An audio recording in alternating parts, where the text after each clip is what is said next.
This is Brian Quist. Hi, I'm Travis Shakespeare, and this is the Earn and Invest podcast.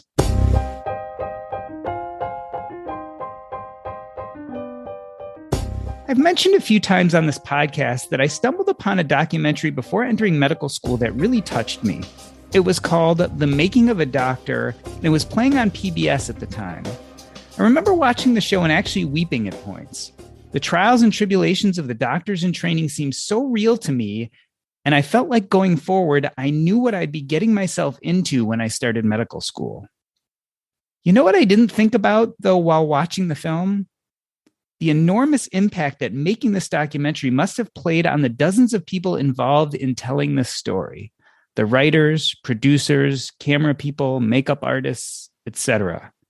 How are we changed by the act of creation?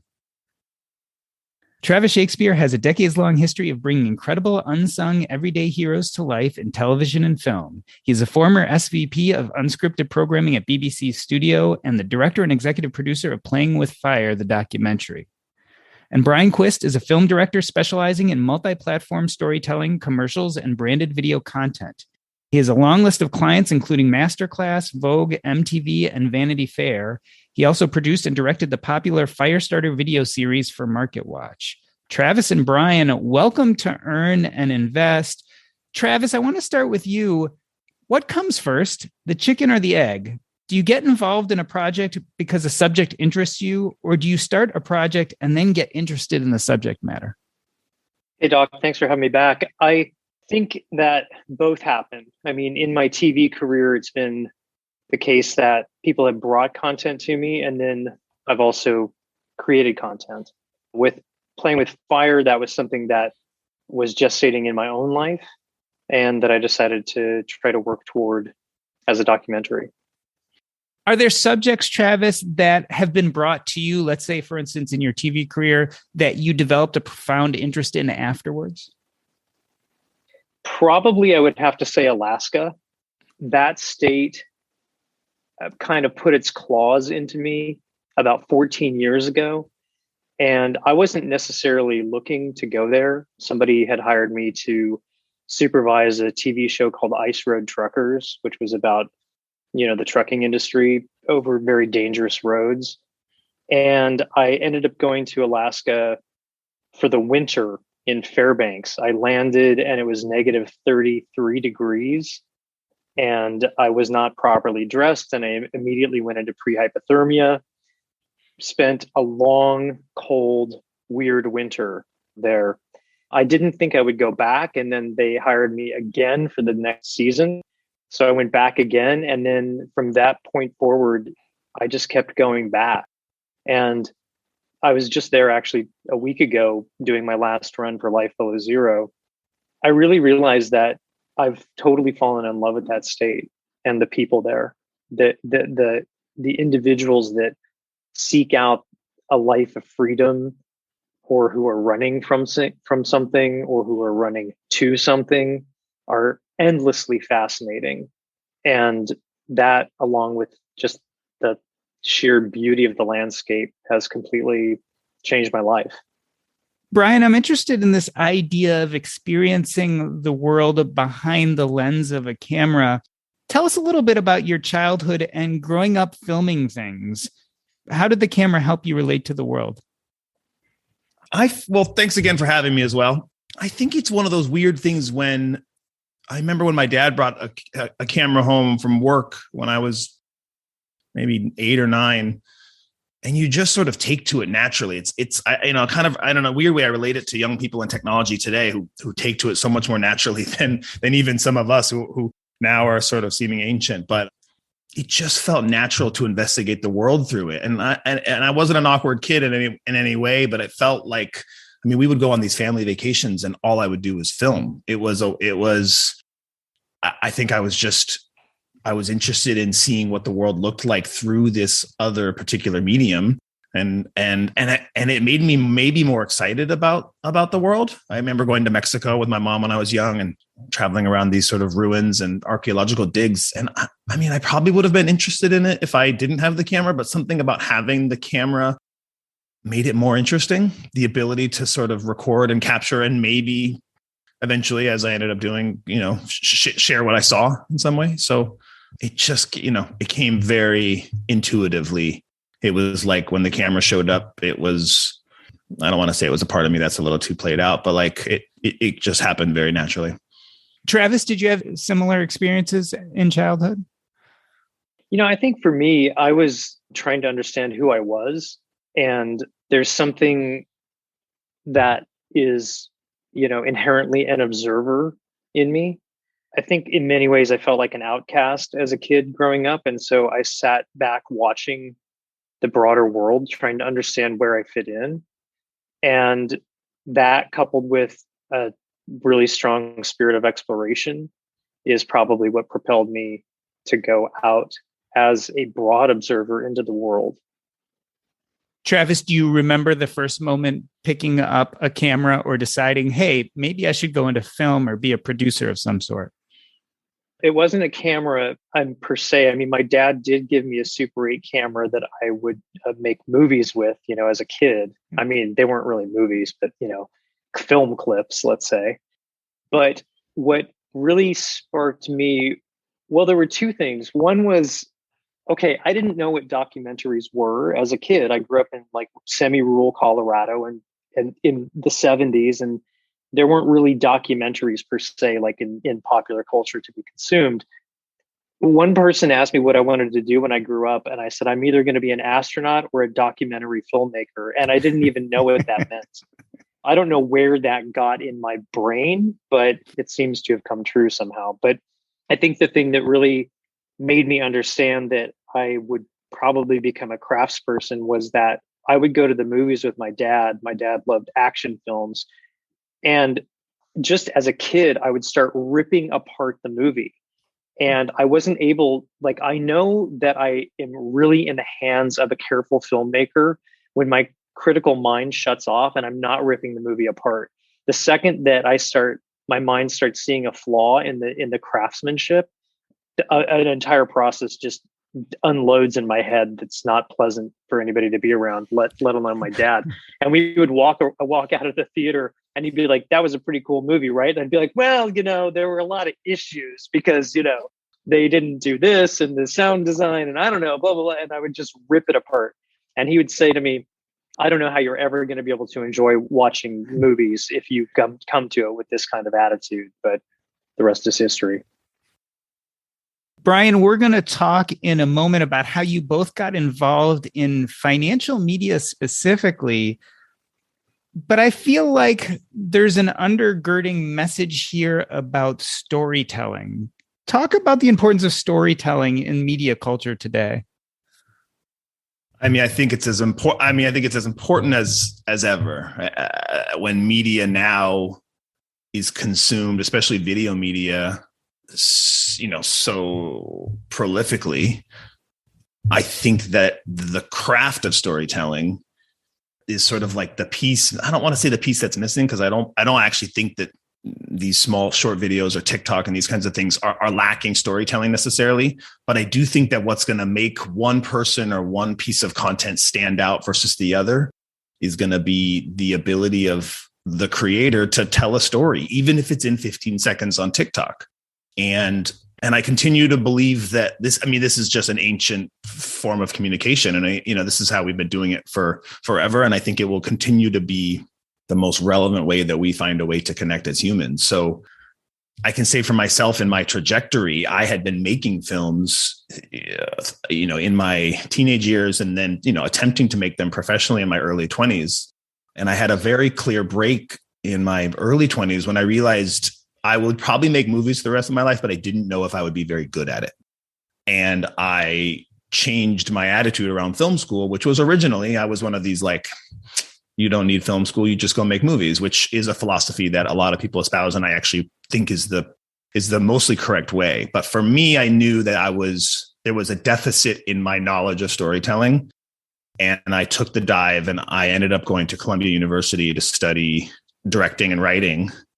And, I was 25. I had already made some films, but I realized even in the 2 or 3 or 4 years that I was there, how little I really did know about the craft of storytelling. And that was profound for me. And even though it put me into a ton of debt, which is interesting and related to the topic we're going to talk about, I don't regret it at all. It was really necessary for my personal trajectory to sort of study and understand story. Travis, speaking about storytelling, before you could become the executive producer and director of Playing with Fire, you obviously had your own financial journey and discovered the financial independence retire early movement. Tell us about how you got involved in that movement. How did you discover FIRE? Well, I can't wait to hear how much student loan debt Brian was carrying or is carrying, because that's part of my story too. I mean, my story goes back to, I wanted to be an artist, and I didn't go to school for filmmaking. I studied languages and literature, and I wanted to be an actor. That's how I got into entertainment. And I was really big into the theater, actually, which is probably the worst possible choice that you could make. But, I racked up about $40,000 in student loan debt going to college, and I consolidated my loans at 9% interest, which at the time they told me was the lowest interest rate I would ever see in my lifetime. Then my dad passed away kind of early from ALS when I turned 40 years old, and he was a school teacher, and he had a teacher's pension, which mostly went to my mom. And then he also had $150,000 in the Vanguard Star Fund that my sister and I split. And that $75,000 allowed me to pay off my $40,000 that I was still carrying, because I had already paid $40,000 in interest up to the time I was 40 with my 9% rate. And I paid off that debt along with some credit card debt. And for the first time in my life, I had about $22,000 in the black.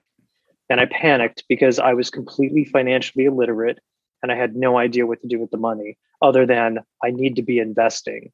And I think for the first time I ran a retirement calculator and I almost puked because I was like, I am screwed, like cat food in my future, no question.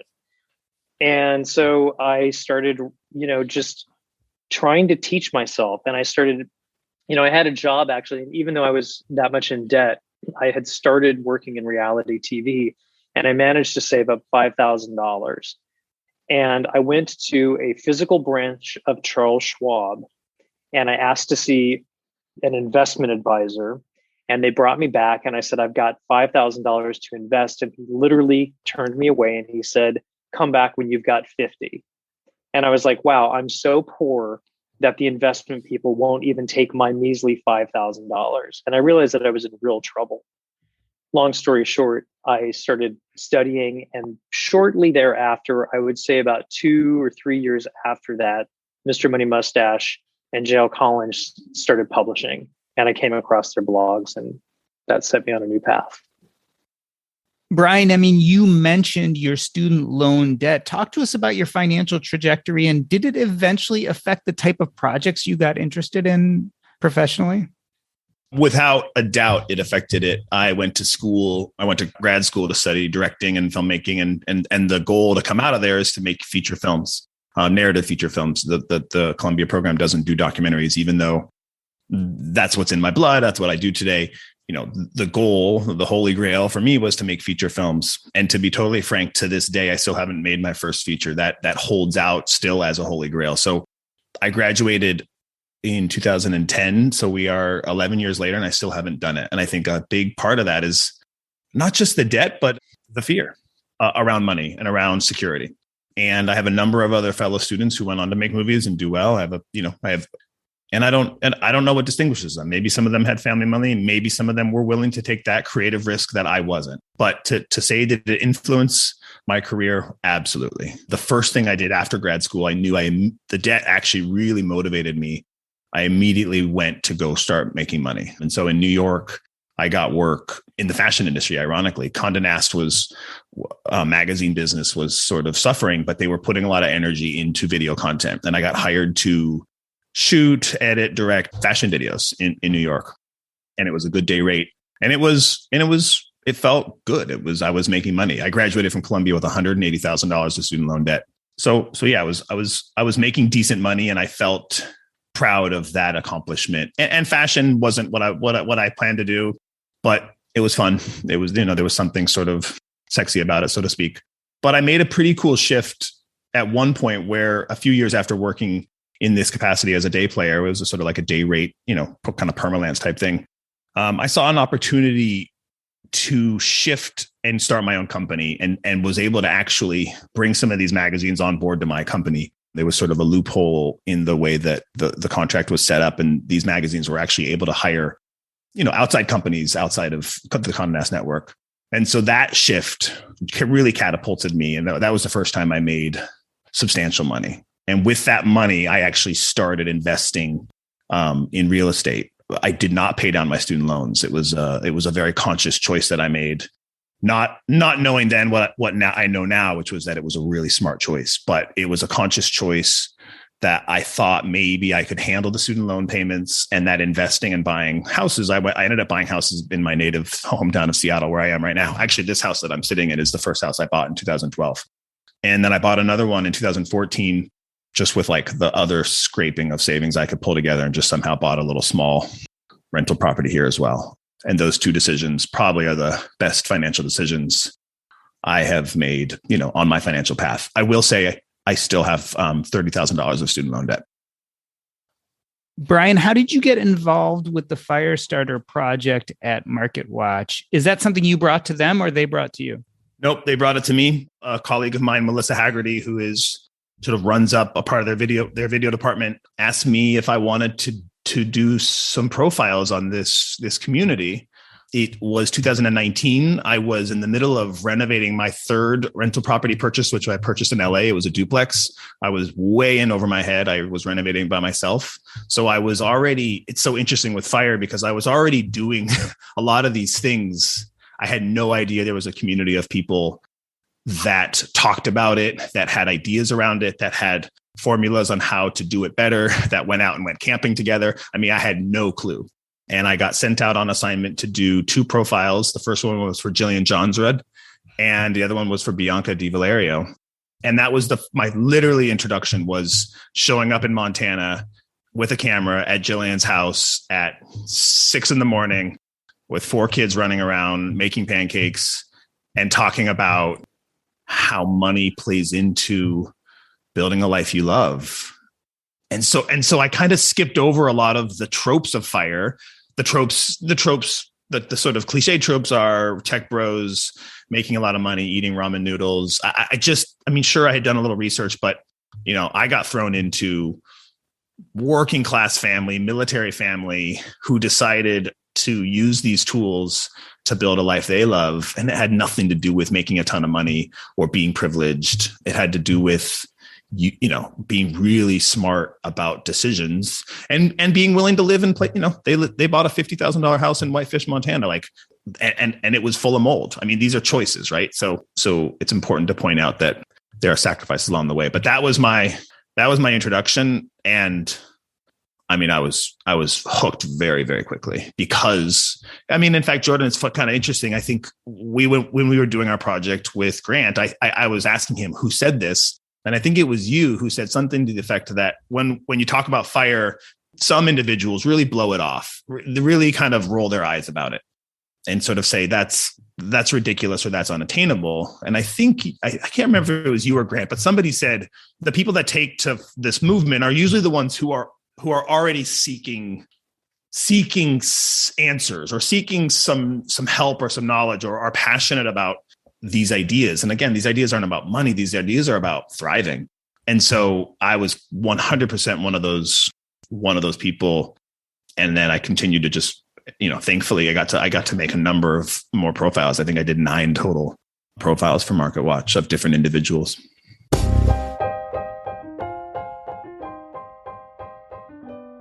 We are talking to Brian Quist, who is a film director specializing in multi-platform storytelling, commercials, and branded video content, and Travis Shakespeare, who is the former SVP of unscripted programming at BBC Studios. We're going to take a short break. I'm Doc G, and this is the Earn and Invest podcast.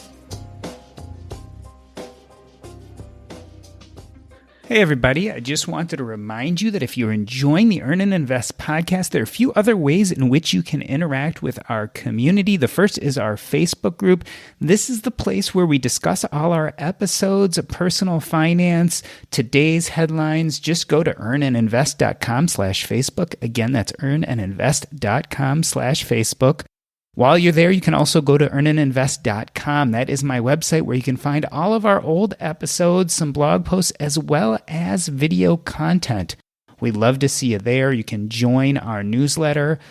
Also, my new website, jordangrummett.com, that's JORDANGRUMET.com, is now live, and there you can go to find out everything about the book launch, which is scheduled for August 2022. My book, Taking Stock, is about the confluence of my knowledge as a personal finance podcaster as well as end of life as a hospice doctor. I talk about the stories, what I've learned from taking care of people as they've neared death, and what that has taught them about money and happiness. Check us out at any of these places, and I'd love to see you become part of our community. Now back to the show. Let me reintroduce you. We are talking to Travis Shakespeare, who is the director and executive producer of Playing with Fire, the documentary, and Brian Quist, who produced and directed the popular Firestarter video series for MarketWatch. Travis, let's talk about this juxtaposition. It sounds like Brian came to the Firestarter series without knowing much about financial independence. Your story, on the other hand, you had done the deep dive before the start of the movie. I'm interested in how the filming of the movie changed any of your opinions or philosophy about financial independence. I mean, the first thing that I would say is that although I work in Hollywood, I'm not typically much of a fanboy, but I really was a fanboy with the financial independence community. And I went to Chautauqua with Jael Collins, Mr. Money Mustache, Jeremy from Go Curry Cracker, and Brandon from The Mad Fientist. I think it was the second or the third one. And I was totally starstruck by these guys. Their level of knowledge just like blew my mind. And I felt extremely grateful for, what they were willing to share for free, really, with the world. Like everybody, they're just human beings. It was interesting for me just as on a personal journey to go from like fanboy to, oh yeah, these are just human beings, just like everybody else I've ever met in the world. In terms of the philosophy of financial independence, I think what I've come to is that there is way too much emphasis on getting to your number. In some ways does a disservice to what the point of the movement is all about. I was reflecting recently on the most impactful moments on my journey, and there were three. The first one was when I had 1 month's expenses saved, and I was like, wow, like if I get fired or I can't find a job or whatever, I'm fine. And then the second, which was the most powerful, was when I had 1 year's full expenses saved up, because that really changed everything for me. That was when I started taking greater chances at work, when I felt freer to speak my mind. And really, I think looking back, if you have a year's worth of expenses saved, you can basically do anything. You can go back to school, you can take a year off and do a sabbatical, you can do so many things. So that really is the sweet spot in my opinion. The third moment that was very impactful was when I reached lean fi. And I was living still quite lean, way leaner than the typical FIRE person. I was living as a single person in Hollywood, renting a room in an apartment. So, we're talking like enough money to support like a, $30,000 a year spend or something, which in LA is about as cheap as you can possibly do, just for the record, for all the people that are going to knock me for overspending. That really blew my mind. First of all, I couldn't believe it actually worked. Like I remember looking at my account and just being like, I just couldn't believe the math worked. So I would say that is probably the biggest change that I've had about maybe the math or the process. Brian, you, on the other hand, were new to this idea of FIRE and financial independence. Talk to me a little bit about how the filming of these Firestarter videos changed your own philosophy about money. Filming the series Firestarters, and I think really, I don't know if I knew what my philosophy specifically around money was before. I wasn't raised with a ton of concrete philosophy around money. I think I fall into a category. We were interviewing Amanda Holden for this current project I'm doing with Grant, and she said that growing up, money was something that they didn't stress about, but also they didn't have a lot of. And she said that is kind of the ultimate privilege. To not have to think about it is a really big deal. So that is literally the kind of lifestyle that I grew up with, even though my parents were by no means wealthy. I think my philosophy coming into it before I started doing the Firestarter series was around the reason I bought houses when I did was because I knew as a filmmaker that I would probably work the rest of my life and probably have to do work that I didn't always love for the rest of my life at different times. But I wanted to know that I could once in a while take risks as an artist, that I could late in my life, even if I had a family, I could take a year off and make a movie that I was passionate about, even if nobody else, funded it. And so that was my baseline for buying property, was to allow myself to not be totally stressed out and to continue to take risks.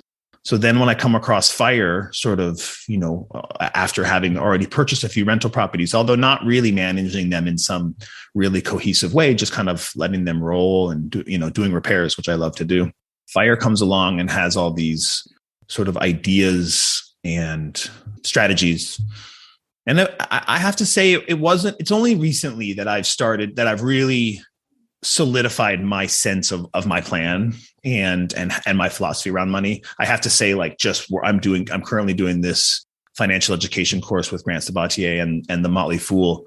And it's really influencing my thinking a lot. That's usually what happens when you do projects. You get heavily influenced by the thing that you're working on the most. And he talks about getting comfortable with money. The more time you spend with it, the more comfortable you get with it. And for the first time in my life, that's kind of the place that I'm hitting at this very moment when we're talking today, is I feel like I finally understand how I'm going to make it work for me. And the exciting part for me is then transforming that into how I can make it work, how I can use that knowledge to work for others. I mean, I don't mean I'm going to start my own brand or my own podcast necessarily around this, but I mean, I'm passionate about the transformative effect of this, thinking. And it's exciting to think about how I can give back. Travis, let's talk about the cast and crew on Playing with Fire. Obviously, you, Scott, and Taylor Rickens had somewhat of a deeper knowledge of financial independence, retire early. It was something you had thought about a lot. How did it affect the crew members? Did anyone have an epiphany as they were in the midst of filming this and said, wow, that's kind of cool? Yeah, it actually had a profound effect on every single person that worked on the film. I remember one day in particular, I was doing an interview, I think it was with J.D. Roth, and we cut after the interview, and I turned around and the sound guy was like, I just paid off all my student loans, while in the middle of that interview, because he had been sitting on a bunch of cash thinking that he needed to save it or whatever, and he realized that the interest was costing him and so on. And similarly, also like not just the crew, but also like my editors, my assistant, they all were profoundly impacted by this, and a lot of them have made great strides toward their own financial security.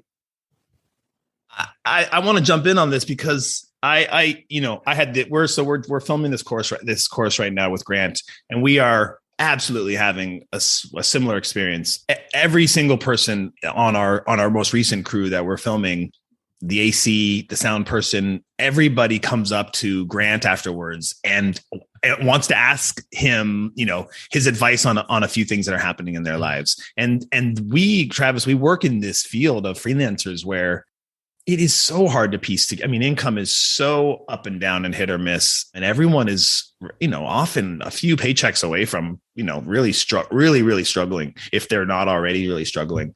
And I'm seeing that happen as well. And it's really, I imagine you get a lot of satisfaction out of this. I get so much joy in seeing and hearing other people who connect to it deeply, because I think they are primed for it. Yeah, well, the other thing that you've probably noticed as well is our industry is not an industry where people like come to do the hard work of math.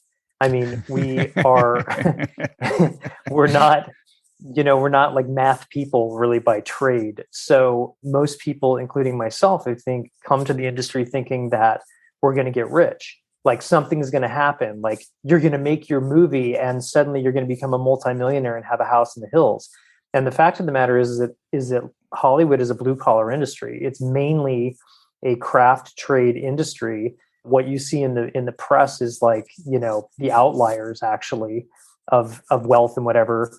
I mean, we almost just had a strike here again with the people who lay cables and, just the regular electricians and stuff who are very poorly paid and much underpaid as compared to the rest of the industry. So, I for many years I ran a club when I was doing my film and when I was first coming in contact with the fire the fire community, and I would run a club with the kids that worked at the studio, and most of them would come and their eyes would glaze over because they were just like, this is just too far out of reach. Like to your point, Brian, like they're living paycheck to paycheck. They have no idea. But then there have been a number of them that have come to me. In fact, right before I left, this young woman came to me and she said, I just want you to know, I paid off all my student loan debt. I've put maxed out my Roth for the past 2 years in a row. And I'm watching my portfolio grow. And it's all thanks to you in the fire community. So again,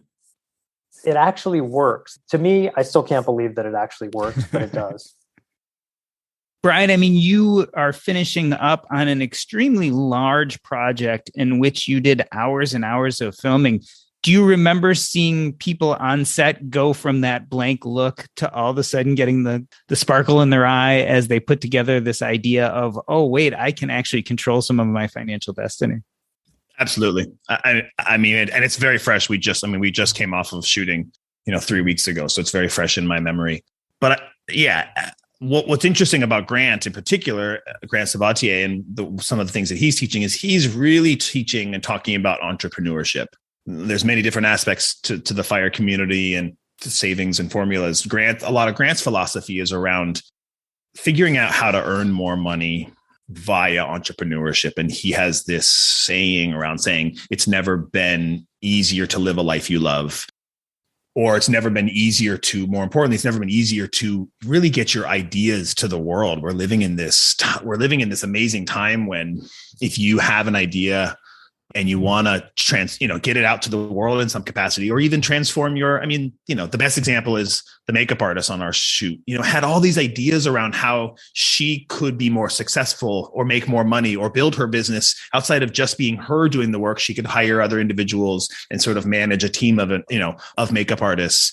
She had an idea. Actually, she was really profound. She had this idea around she started designing these special custom made kits that would have, instead of having these like a bunch of different makeups and figuring out how to get them, she would custom mold out these like kind of plastic molds and put a little bit of each particular type of makeup in there so that you could go to your shoot and not have to lug around all this stuff. You could have this custom kit. And so she already was kind of starting it, but running into Grant, he talked about, Grant he's so business minded. Of course, he just was like all over it. So to answer your question, yes. Absolutely. I mean, hearing the story from Travis about the sound person paying off his student loans in the middle of an interview. I mean, that is so, I don't know when that was, but that is so 2019 or 2020 that's happening. And that is so fire. Like that is what we're talking about here, is someone getting information. And we live in a time, when, Travis, you went in and they wouldn't see you with your $5,000. I mean, thank God now we're living in a time when that's not happening. Like, the technology is meeting people where they are, and it couldn't be more important for that to be available right now. Travis, you've taken the extra step. Not only have you learned about financial independence, but recently you retired early. You left your position that you had been at for years. What eventually made you decide to pull the trigger? I went to Spain and I walked the Camino de Santiago, kind of like Diana Merriam, who does economy, who I love, also worked in Hollywood. And, I spent 12 days by myself walking the Camino, and I just did a really deep dive thinking about where I've come from, where I'm going. I had a great 10 years at the BBC. I mean, I was able to build extraordinary things and do really, really great work. But, 10 years is a long time to be somewhere. And I just kind of had stopped growing. I had hit the glass ceiling. There wasn't anywhere else for me to really go within the company. And I realized that it was just time for a change. Now, I didn't say I retired, although that's the rumor, and apparently everybody already knows that since I'm the fire guy at the office, like that I retired early, which apparently is quite inspirational for a lot of them. They're like, "Really, you did it?" Like, "Yep." As an artist, I mean, I need to learn and change and grow, and that had kind of just stagnated for me. So that was basically why I pulled the trigger.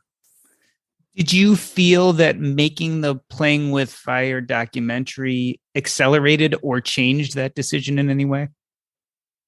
The thing that it changed was that was the first time I made an independent film on my own. I mean, I did it with Scott, but we've got the financing. Scott did a lot of that, and then as we went along, we got more financing. We were very entrepreneurial about the way that we got the money that was required for the film. So up until that point, I had really been quite reliant on institutions to help create funding and financing. So that did teach me that I am capable of moving out into the world independently. Now, independent filmmaking is in a pretty bad place right now in the industry. I read recently that Netflix has been buying up independent films and burying them at the bottom of their algorithm so that they don't compete with their own financed material. There are I don't know if you can, you can probably name like 2 independent films that you've heard of in the past 5 to 10 years that have actually done anything in terms of visibility. So it's a really bad time. Now, that said, there are things like what Brian and Grant are doing that are opening up that are really exciting and really cool. But, you're kind of back in a way, like into a studio situation, because like, even though it's great that you're working for the Motley Fool and they're financing it, I'm assuming, and everything, you're still beholden to them as a studio. So you aren't really functioning as an independent artist, and that's not necessarily the worst thing in the world. I mean, it's still a good job, and like, it's a topic that you're interested in. But the days of being able to make a living or really even get seen with independent work, we're just not in a great spot for that.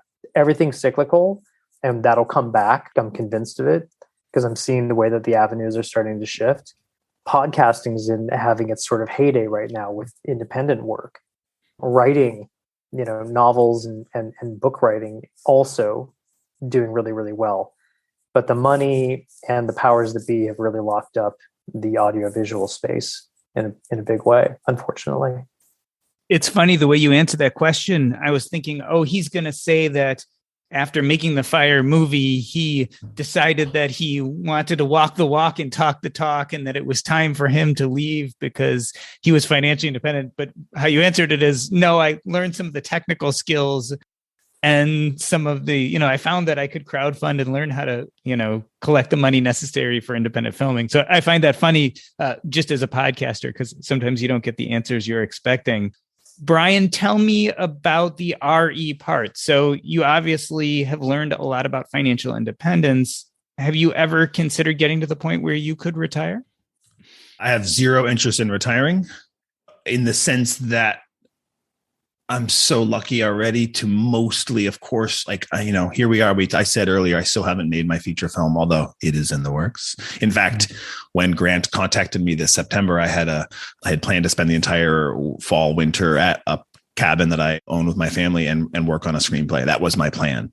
And I struggled taking the job because I was so excited about writing it. So the movie is coming and the movies are coming. But the question was retirement. So FI, yes. RE, no. I'm so lucky to mostly love what I do. There is a lot of I remember very early on, I read in one of the earliest documentary books that documentary filmmaking is more athletic than it is aesthetic. There are just parts of the lifestyle that are annoying and doing work that you really, really, really don't love, that's the thing I'm going to move away from. I haven't done the exact concrete numbers, but I predict I'm shooting for 3 or 4 years from now, being able to be, I think, what they call lean fire, where theoretically I could survive on a certain, amount of money per month. For me, I want a family, so that changes things a little bit, and I'm mindful of keeping that in mind. No, I have no interest in retiring. I do have an interest in living where I don't have to do that work I don't love anymore. You both have tangentially touched on the current environment for filmmakers, documentary makers, etc. Travis, I'm wondering what it feels like to be part of the quote unquote media nowadays, just having gone through everything we have with COVID and even these tumultuous political times. Does it feel different than it did 5 or 10 years ago? 100%. I mean, it's very different. Where do I begin? Yeah. I mean, luckily I don't work in the news, so I don't have to deal with all that mess. I'll tell you that the thing that's changed the media more than anything is Black Lives Matters. I mean, that has changed things behind and in front of the camera in very significant ways. The last show that I sold was an all indigenous Alaskan version of Life Below Zero, which is really exciting because, I think it's the first all indigenous, certainly the first all indigenous reality TV show. There's a scripted series out right now about an Indian reservation in the Dakotas or something I haven't watched, but it's opened up the doors for inclusivity and opportunity and new kinds of storytelling in a really big way that is really kind of revolutionary, to be honest. I mean, it came out of the George Floyd murder. So that's really exciting. On the other hand, these sensitivities around race and diversity and stuff like that are equally as crippling, I would say, because you have to be so careful that you don't do anything that could possibly be construed as offensive or whatever, and people just lose their careers out of nowhere. So it's precarious and full of opportunity, but you kind of have to do it the right way. Brian, do you worry about media repression or media being blamed for overhyping or the propagation of false information? I mean, is that something that now you spend time worrying about? Yes. I think the fact that we are living in a time when, we should all be looking at history critically and I think examining who's telling the story and what that means. But we are living, storytelling is at the heart of a lot of the misinformation that is getting out into the world right now. It is being told through storytelling. It is being told through news stories, through pseudo documentaries, through news programming.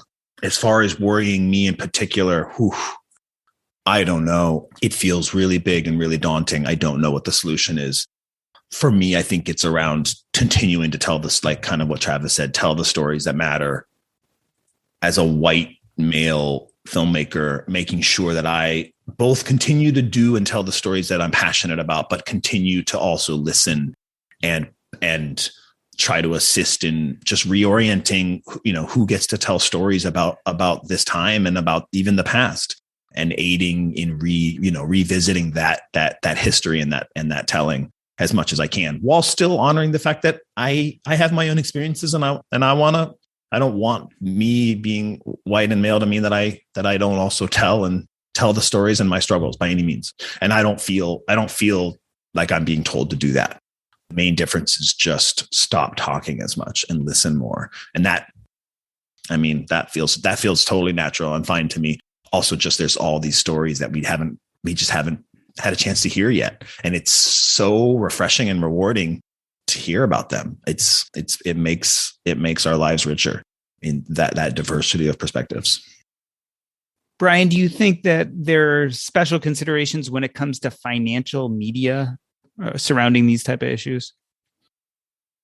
So in this project I'm doing with Grant, we interviewed Kirsten and Julian Saunders, who have the website Rich and Regular. And I was, the profile that I did on them for my Market Watch series was 100% a light bulb moment for me in the potential for fire to change lives and communities.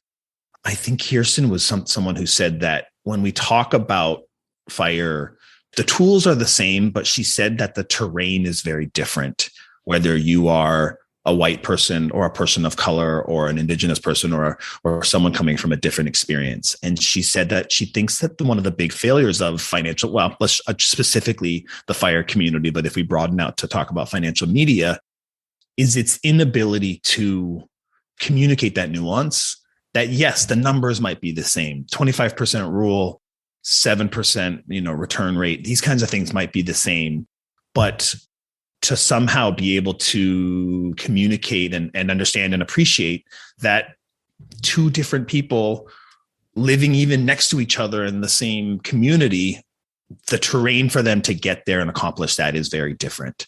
And, part of that is around sort of sensitivity and talking about it. Part of it is just around elevating other voices. And I mean, in my Firestarter series, I've done 9 of them, and 7 or 8 of them have featured women, either women as the lead stories or women as part of couples. That was not intentional. I don't recall it being intentional. Sure, of course, there's always going to be a director bias. To deny that would be sort of crazy. But so of course I was drawn to certain stories more than others. But to me, those are the people that were the most interesting and or doing the work, to be honest. And maybe it was part of the time when I came into it. I'm sure in the earlier days, fire was a little more male and white, but I think it's changing. Could it change faster? Sure. But those are the stories that I was drawn to. And as a filmmaker, those are the stories that I'm going to put out. I would say that the reason why the financial industry gets a pass is because money is our God in this country. And we're an increasingly secular nation. And nobody wants to mess with God. So you cannot politicize God, and that's money. What's interesting to me, and what I've really learned from talking to you both, Brian and Travis, is that we are storytellers. And the type of storytellers that we are influences what we create, but also our creations influence who we become. So listening to you talk about the projects you've been involved in, how you've added to them and how they've added to you, to me is quite fascinating. And I wanted to thank you for taking the time and being on the show today. I want to end this episode the way I end every episode by asking you what is up next in your life and where can we find you if we want to learn more? First, Brian, what is up next for you? And if people want to reach out to you, how can they? What is up next? Well, I'm delivering this current project for the Motley Fool at the end of the month in December. And I plan to take a pretty serious break. This has been a 4-month all in, basically everyday project. And yeah, I'm going to go back to the woods and write my screenplay. So keep an eye out for that. The best way to find me is probably on Instagram. I think my handle is @BrianQuist. And if you type my name into Google, you'll probably find me as well. And Travis, what is up next with your retirement, not retirement? And where can we find you if we want to learn more? Well, this morning I'm going to see the Steven Spielberg version of West Side Story. So that's what's up next for me today. I gave myself the task to try to drive myself to boredom if I can for the next few months. I've been grinding pretty hard for the past 10 years. And I just wanted to see if I could just take enough away to drive myself to boredom. And I'm finding it's very difficult to do that because it's very easy to fill your time just with a lot of other stuff. So, I'm like Brian, I'm trying to take a little bit of a break here. And then I want to revisit in 2022 kind of where I want to point my energies next. And if people want to get in touch with you, is there an easy way to reach you? I mean, I don't really blog. I have a website, travisshakespeare.com. I'm also on Twitter and Instagram and stuff. So if people want to get hold of me, they can do it through those venues. All right. Well, this has been the Earn and Invest podcast. On behalf of myself, Jordan Grummett, aka Doc G, I wanted to thank Travis Shakespeare and Brian Quist for being on the show. That's a wrap. Have you been considering investing in real estate? If you have, the best place to go to learn about this asset class is the Real Estate and Financial Independence podcast with Coach Carson. Here, Chad, aka the coach, talks about real estate and gives you all the tips and tricks. But not only that, but he has guests on real proof of concept about how to reach financial independence by mastering this tricky asset class. Check him out. Real Estate and Financial Independence podcast with Coach Carson. It is a must listen to if you think real estate is going to be part of your financial holdings. The easiest way to get there is to go to coachcarson.com. Again, coachcarson.com. Take a listen. You won't regret it.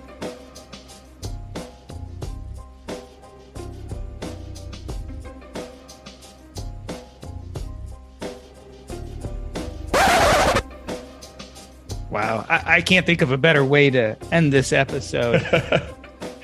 Yeah, because I can't argue with that money is God. You don't want to mess with God. Cool. Very cool. Awesome. Thank you guys for that conversation. That was cool. That was fun. Yeah. It's that was great. Yeah, I think that people in general are fascinated by media, partially because we don't understand it, right? So, and I'm using media as a broad term, right? Because I'm not only talking about news, et cetera, but documentary filmmaking, et cetera. I think a lot of people, we just don't get it. We don't know what it's about. And it's interesting to hear about your lives and how your projects affect you, because I think that just adds insight. And certainly, I think even from the financial side, it adds insight to see kind of the unique things that you guys deal with. Well, Doc, having done these podcasts, you get a little taste of it, but when you do a major project like a film, it's like getting married to something. Yeah. And you end up living with it like in ways that you cannot even begin to imagine. Playing with fire took like 2 years. You think, oh, we'll just make a documentary, no big deal, just do some interviews and blah, blah, blah. And, you end up with your partners, you go through the thick and the thin. And that's one reason why people like working in entertainment so much, I think, is because it's kind of like going to war, and you get like a little platoon with each project, and you get, to love people and hate people and sometimes have sex with people. It's a real family affair. I was about to say, I was relating to this very much up until the sometimes have sex with people part, related to book writing. It's like when you, I've noticed that too with book writing, is like, you've got to live with that project. And I'm definitely at that point where I'm like, okay, it's been a year and a half, 2 years. We're getting closer and closer to the end, but living with it it's an interesting experience, I guess is all I can say.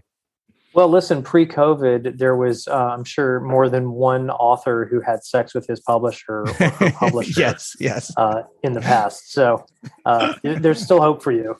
I was about to say, I'm a happily married man, Travis. So sorry. I'm not trying to break up your marriage. Yeah, I was about to say, if we come to LA, you might meet my wife. She may not appreciate that comment. Okay. Yeah, and COVID too has been craziness, and just thinking about how COVID has affected your lives is just, oh my gosh, totally. It was scary. It's also crazy how quickly the work came back. More than shocked me how quickly it went away was when it came back hard. I had such a hard time finding editors for this current project because everyone's just booked. Good. Well, I'm glad about that. Like, I'm glad it's come back, and I'm glad that people are busy and working. Yeah. I am too. We never stopped. And in fact, part of like the reason that I did end up resigning was because COVID burned me out. Oh, interesting. We were still producing all of our shows. I produced 7 shows during the pandemic. And I remember on sending our first crew to Alaska, we really thought that we were sending them to die. They were like sending, Instagram shots back with face shields, double masked. And it was that, or they don't work and don't pay their mortgage and feed their families. Yeah. And it was tremendously stressful. So just getting through that was a total nightmare. And it just made me think about what's, important in life. Mm-hmm. All of us. Yeah.